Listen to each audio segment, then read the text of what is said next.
दोस्तों नमस्कार। इस देश में और इस प्रदेश में मैं हिमाचल का जिक्र मोटे तौर पर करूंगा क्योंकि हिमाचल की बात करना बेहद ज़रूरी हो जाता है उस दौर में जब हिमाचल के लोग अखबार सुबह उठकर ज़्यादा पढ़ते हो, अखबारों का ज़्यादा बोलबाला हो। लेकिन इन अखबारों के दौर में क्या छपा और क्या छिपा ये किसी से छुपा नहीं है। और अगर छुपा है तो मैं एक उदाहरण के साथ आपको बताऊंगा कि किस तरीके से किसी मुखिया की, किसी सरकार की छवि को बचाने की कोशिश होती है। पिछले दिनों जब आपने अखबार खोला होगा तो बड़ी बड़ी हेडलाइंस आपको मिली होगी कि बिजली उपभोक्ताओं को बहुत बड़ी राहत कोरोना के इस दौर में। इस तरीके की जब हेडलाइंस दी जाती है तो आपको लगता है कि सूबे की सरकार गरीबों के साथ है। लेकिन जब उस हेडलाइंस के अंदर टटोलने की हमने कोशिश की तो उसमें दिखता है कि बिजली उपभोक्ताओं को बड़ी राहत नहीं, बढ़ी बिजली की दरें। लेकिन बिजली की दरें तो बीते महीनों बढ़ चुकी है। तो इस बार किस बात की राहत जब इस बार घटी नहीं है? उन्हीं जो बढ़ी हुई बिजली की दरें 2-3 महीने पहले की है, उन्हीं बिजली की दरों पर आपको बिजली का बिल चुकाना होगा। बावजूद इसके अखबार जब सुबह आप खोलते हैं तो उस पर आपको हेडलाइंस चस्पा मिलती है कि बिजली उपभोक्ताओं को बड़ी राहत। किस बात की राहत? इस बात के सवाल को जवाब जो इसका है उसको टटोलने की बहुत ज़रूरत हो जाती है। हिमाचल में देश को संभालने वाले और देश की बात करने वाले बहुत है, लेकिन हिमाचल के संदर्भ में हम बात करेंगे। इसी तरीके से जब एलपीजी गैस सिलेंडर के दाम नहीं घटते हैं, बराबर रहते हैं, फिर आपको हेडलाइंस मिलती है कि उपभोक्ताओं को या हिमाचल वासियों को या गैस सिलेंडर उपभोक्ताओं को बड़ी राहत, कोरोना के इस दौर में नहीं बढ़ी गैस सिलेंडर की कीमतें। लेकिन बढ़ तो चुकी है, कितनी बड़ी पिछले साल हम सभी जानते हैं। बावजूद उसके अगर अखबार आपको ये कहता है कि जो है इस बार गैस सिलेंडर के दाम नहीं बढ़े, आपको राहत है, तो आप जरूर पूछिएगा कि आखिर किस बात की राहत। खैर, आज के मुद्दे पर आते हैं। 2-3 दिन पहले जब खबर आती है, सीएम जयराम ठाकुर कहते हैं कि हिमाचल सरकार के एक्साइज और राजस्व जो विभाग है उसने मई 2021 में 500 करोड़ रुपए का राजस्व वसूला है।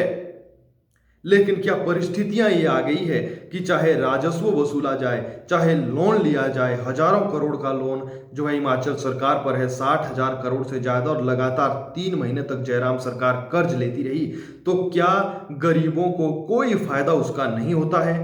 इस बात को टटोलने की बहुत ज़्यादा ज़रूरत हो जाती है। वो इसलिए हो जाती है कि जब इस बार मई 2021 में जयराम सरकार के एक्साइज और टैक्साइज डिपार्टमेंट ने मई 2021 में सिर्फ 500 करोड़ रुपए का राजस्व वसूला, जो पिछली साल मई 2020 के मुकाबले में 61% ज़्यादा है, तो क्या प्रदेश की जनता को राहत मिलेगी या मिली?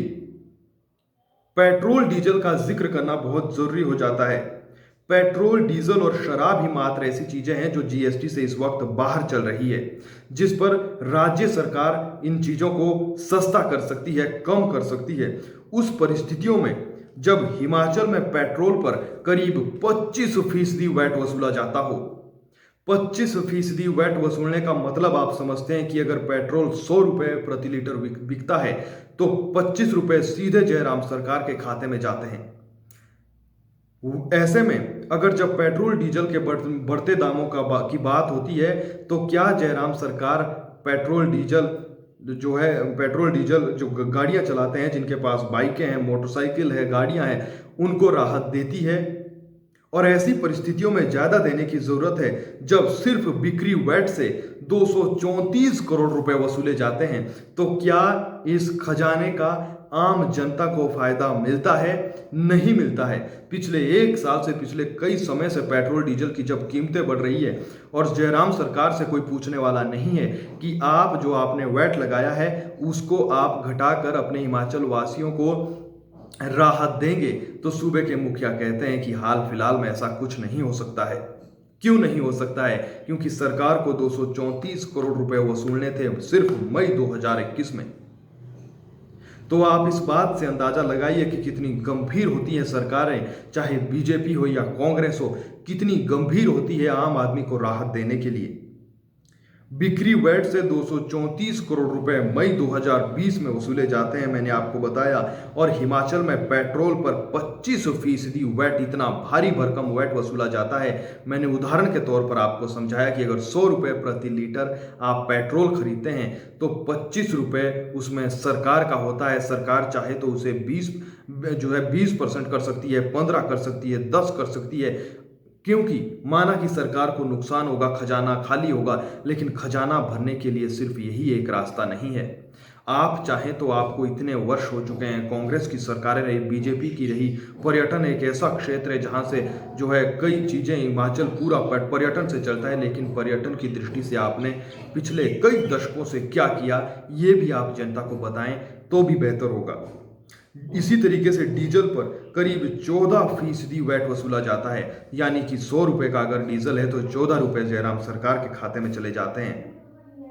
इसीलिए समझने की ज़रूरत है, जब सोशल मीडिया पर आप आईटी सेल से उलझते हैं, जब सोशल मीडिया कहता है कि अंतर्राष्ट्रीय बाजार में ऐसा है, केंद्र में ऐसा है, वहाँ ऐसा है, तो आप पूछिएगा ज़रूर कि जब पेट्रोल डीजल का जिक्र होता है तो आखिर राज्य सरकारें, जहाँ पर कांग्रेस की सरकार है, जहाँ बीजेपी की सरकार है, राज्य सरकारें क्या करती है आम आदमी को राहत देने के लिए।